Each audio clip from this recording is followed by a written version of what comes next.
Hi, good evening. I was going to say good afternoon. Good evening. It's almost 8 o'clock. Had a very busy day. So I wanted to finish this today like I promised. And today is October 3rd. And basically I just wanted to run through the digestive system and finish it off with how it ends up from your mouth to your anus. We discussed a lot of this the past couple weeks.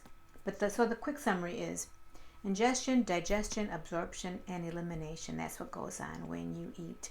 And we eat for energy, we eat for nutrients. And but the first thing we do is ingest, which happens in the mouth. Digestion begins in the mouth, and in the mouth is where you have salivary glands, enzymes that are released, amylase and other other enzymes to help to begin breaking down your starch and saturated fat. And you chew and chew and chew. Very important to chew. And when you chew everything almost to a watery substance, it becomes a bolus, B-O-L-U-S, which means ball in Latin. And then after that, and since your stomach doesn't have teeth, it's up to you to chew very well so that food is goes through digestion better. So after that, you swallow the bolus, and your tongue literally scoops it back past the pharynx down to the esophagus, which is a 8 to 10 inch muscular tube, and it's behind the trachea and in front of the spine.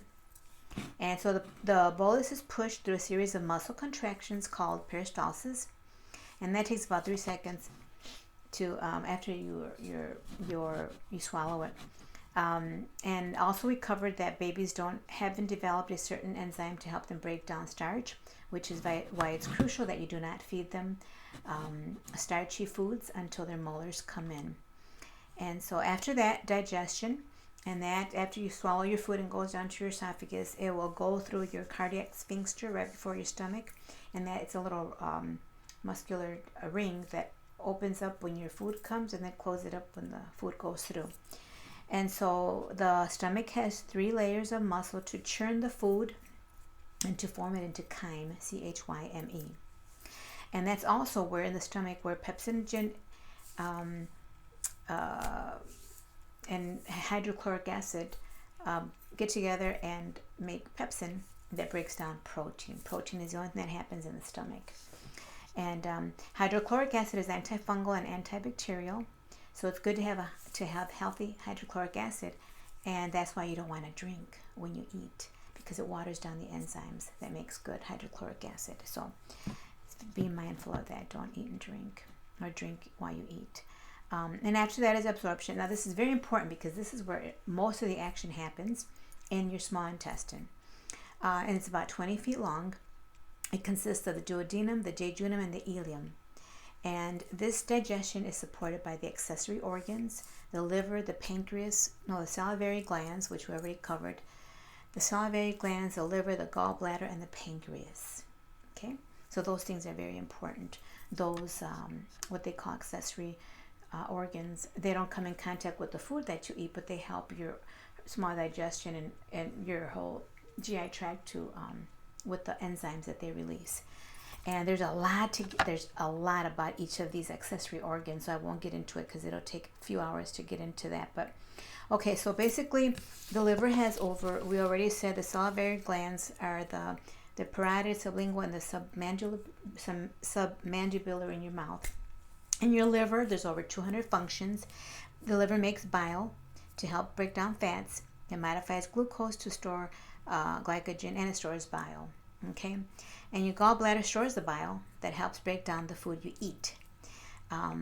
It's the most important thing to break up your fats. Now, if you don't, and also pancreas, the pancreas releases a lot of digestive enzymes. That's very important.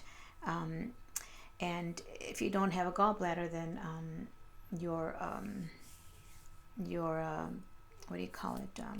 fats go kind of consistently down to your stomach, and then sometimes that causes the runs there. But anyhow, it drains continuously into the intestines, where it can have a laxative effect. So the gallbladder is good to keep. I know a lot of people have it taken out when you have a little pain there. The doctor right away wants to remove your gallbladder, but God put it there for a reason. Okay, so anyhow, and then we go down to the, after that, after the small intestine, it goes through all that absorbing, digesting, and the molecules are getting broken down a little more and more and more. And then finally, and basically, you're not what you eat, you're what you absorb. So everything that you eat gets absorbed, but you got to be mindful and eat nutritious things, non-GMO foods, organic foods, because that goes ultimately that all goes into your blood system. So pesticides and all that stuff. But of course the liver takes care of a lot of that too. But anyhow, let's go to the large intestine, which is about 5 feet long. It absorbs over 700 different useful bacteria, and that's also where your fiber goes through. And then in the colon you have the cecum, the ascending colon, the transverse colon, the descending colon, the sigmoid, the rectum, where the waste is stored until it's ready to come out from your anal canal or your anus. And so that's pretty much what that's all about with the digestion. It's very important that you chew. It's very important that you don't eat what do you call it? Well, that's for another video. But okay, so that's pretty much our digestive system. It's a lot more than what I told you. A lot more. But just so that you know that next week we're going to begin with the type 2 diabetes series. Type 2 diabetes is preventable and reversible. Type 2 diabetes is an epidemic in this country. Well, actually in most countries. But in this country, it's not getting any better. It's not slowing down. Type 2 diabetes is a progressive disease if you don't nip it in the bud with diet. You cannot cure a chronic disease with drugs if it's a dietary disease. So we'll talk about type 2 diabetes.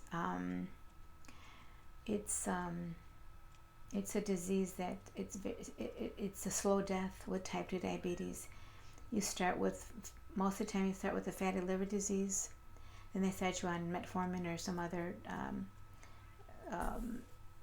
drug like that, like metformin, and then they'll start you in a few units of insulin, and then more insulin, and more insulin, and then they start wanting to cut your little toes and other digits, and then you go into dialysis, most people, and it's very sad, very sad. A lot of people in my family have died of type 2 diabetes complications. No one ever dies of type 2 diabetes.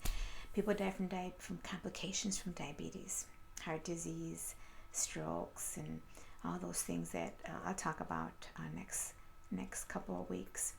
In the meantime, have a great day. Remember that you are fearfully and wonderfully made, Psalm 139:14.